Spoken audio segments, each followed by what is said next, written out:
It's been 6 months since my parents-in-law started freeloading in our house. We were told it would be temporary, but they show no signs of leaving. Instead, they don't work and keep asking for money. Our savings keep dwindling. Yet, my husband Tony doesn't seem to want to ask them to leave. Every time I look up, I see father-in-law and mother-in-law smirking at me. I'm at my wits' end. If they think they can mock me like this, they've got another thing coming. My name's Anna, 35 years old. Been married to Tony for 5 years. We met at our favorite bar and got married after dating for 18 months. We've had our ups and downs, but life's been mostly good. Tony, what time do you think you'll be home today? Maybe around 7 p.m.? I might have to work late today. About dinner? Just make something when we get back. I'll be watching TV till then. All right. Though both of us work, I take care of all the housework. Initially, we promised to share responsibilities, but Tony hardly lifts a finger.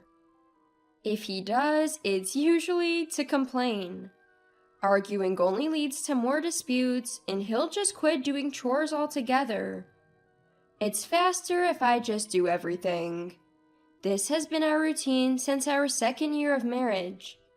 Then one day, I came home from work to find Tony deep in conversation on the phone. Oh, okay, that's fine with me. And? Got it. I'll let Anna know. Talk later. He hung up and I asked, "Who was that?" Oh, that was Dad and Mom. Apparently, they've got a leak in their house. A leak? Especially during this rainy season? Yeah, and they want to stay with us for a while. Stay with us?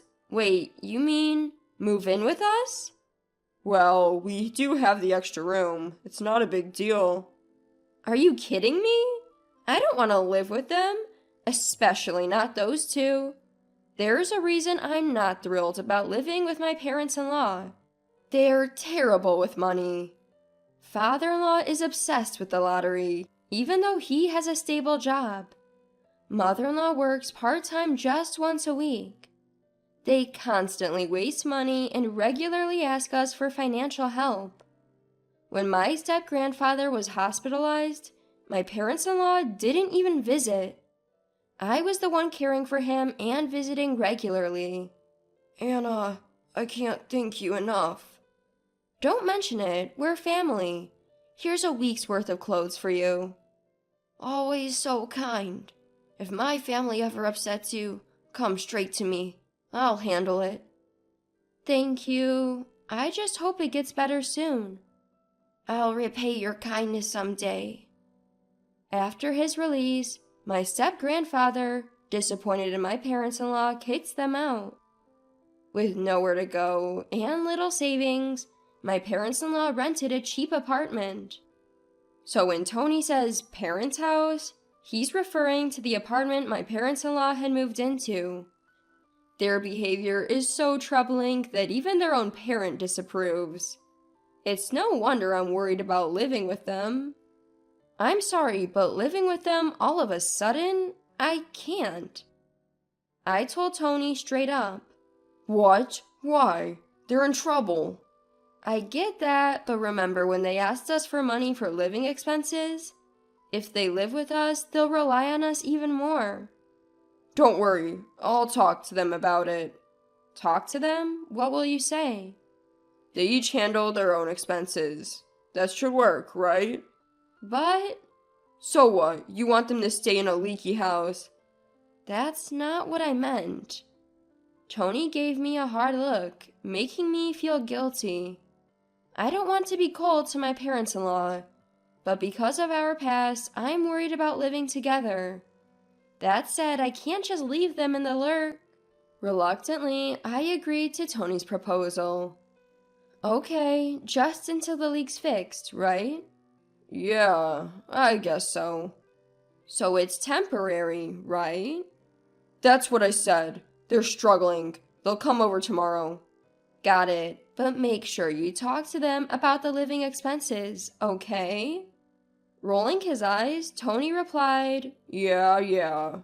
What's with that attitude? After all the concessions I made, this is how he acts? All I can hope for now is that the repairs finish quickly. The next morning, while it was still early, the doorbell rang. I went to the entrance, and there were my parents-in-law. Hi, Anna. Good morning. Anna, it's been a while. Let's head on in. Father-in-law? Mother-in-law? I thought you were coming tonight. Well, we were gonna buy some lottery tickets first, but we spent all our money yesterday, haha. I had planned to go to the salon with the winnings, but now we're in this mess, aren't we? I can't even. There's so much wrong here.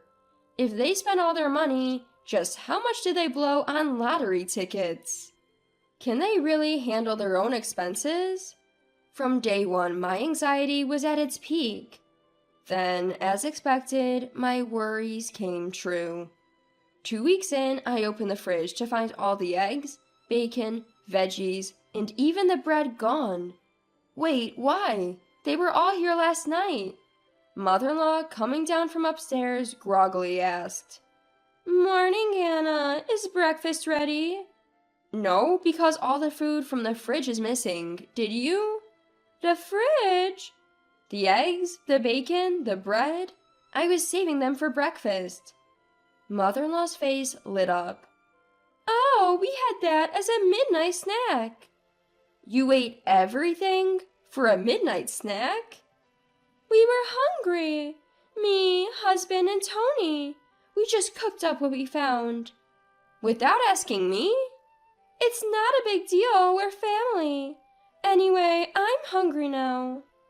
I've told you, because you guys ate everything, there's nothing left for breakfast.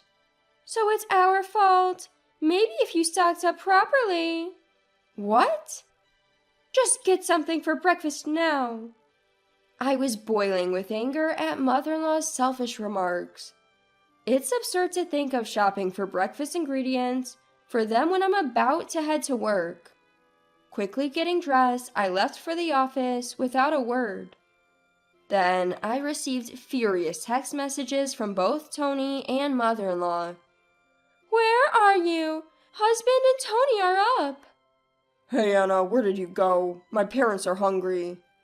You didn't go to work, did you? What about our breakfast? Anna, don't ignore Mom's messages. That's rude.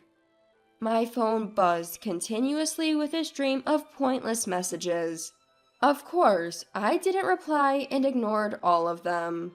When I got home, Tony and my parents-in-law were there, arms crossed, visibly upset, waiting for me. Tony, with a furious expression, began to speak.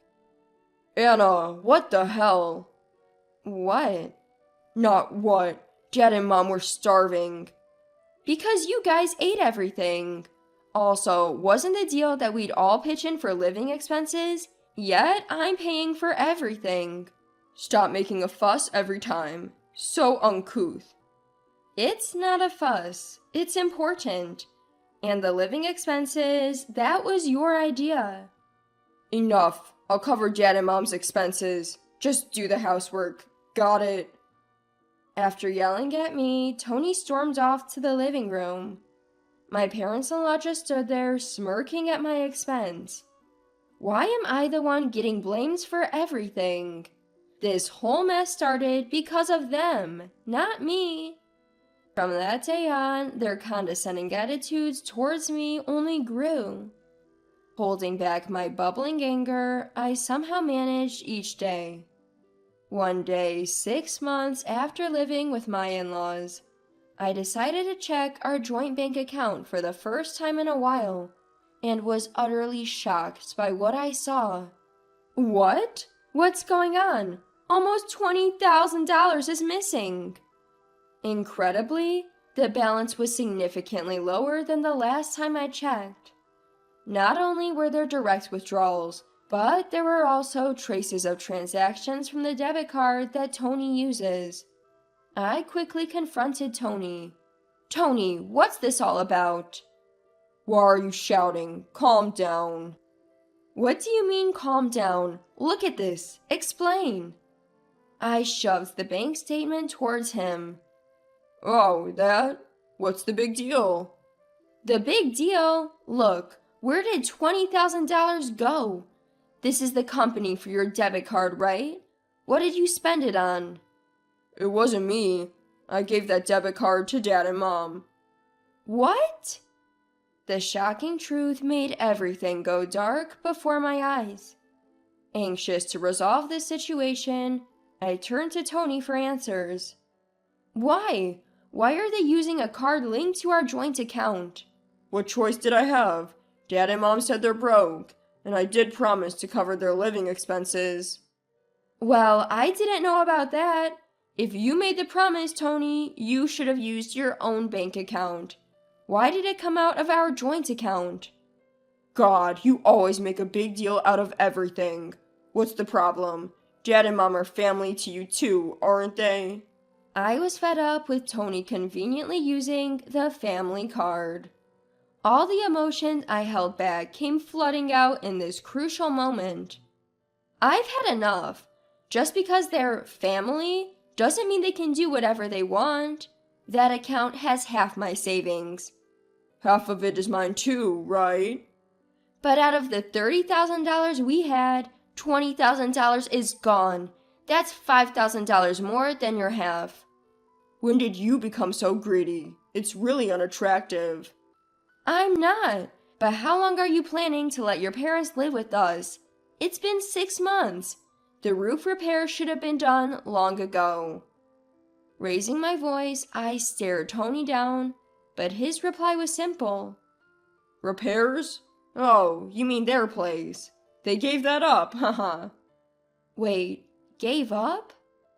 They said this place is cozy and didn't want to waste money on repairs, so they terminated their apartment lease. Looks like we'll be living together from now on. This has to be some sort of joke. I didn't agree to this. Who cares what you think? They're family. You're just the daughter-in-law. Just sit down, be quiet, and obey. My body felt a rush of anger, unlike anything I'd ever experienced. Is that how they see it? That I'm the villain here? Well, if that's how they want to play it, I won't hold back. Not anymore. Determined to get revenge, I called a certain individual, asking him to come over. A few hours later, Tony's grandfather, actually his step-grandfather, arrived in response to my call. Seeing the step-grandfather, Tony and his parents were visibly shaken. Grandfather, why are you here? Cutting Tony off, the step-grandfather spoke up. What do you think you're doing? Anna told me everything. Grandfather, why are you here so suddenly? Anna told you. We didn't do anything. Shut up, Tony. How can you, her husband, not protect Anna from these idiots? Ah! You too. What kind of parents are you to act like this? At the sharp glare from the step-grandfather, Tony's parents trembled. Dad, you don't understand. There's a reason. No, father-in-law. Anna's just making things up. Just making things up? You've been spending Anna's savings without asking? Calm down, Dad. Our apartment had a leak, so we... That's right. We only planned to stay until the repairs were done, right? Anna says you left the apartment without telling her. Should I contact the realtor to confirm? Dad, wait. It's not like that. What? Got a problem? Frustrated, the step-grandfather said, You all better quit it. You might think everything goes your way because I'm not there, but you're mistaken. I'm glad I exchanged contacts with Anna for times like this.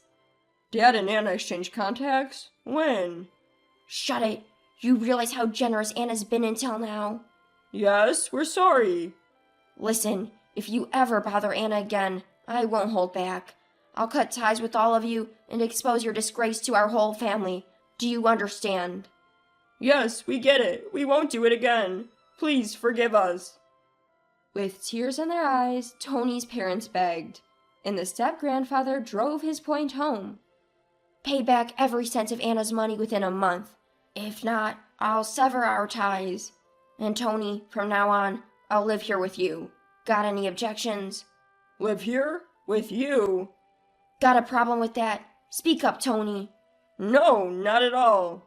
With the step-grandfather's words, Tony and his parents were terrified.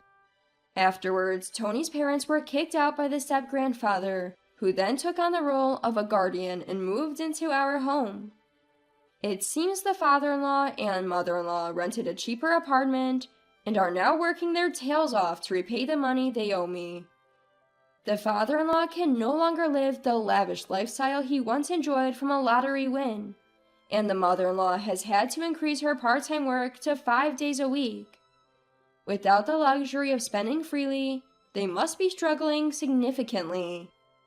On the other hand, ever since the step-grandfather started living with us, Tony has completely stopped making demeaning remarks towards me. If he even tries to complain about me, the step-grandfather quickly reprimands him. "Tony, don't act superior in front of Anna."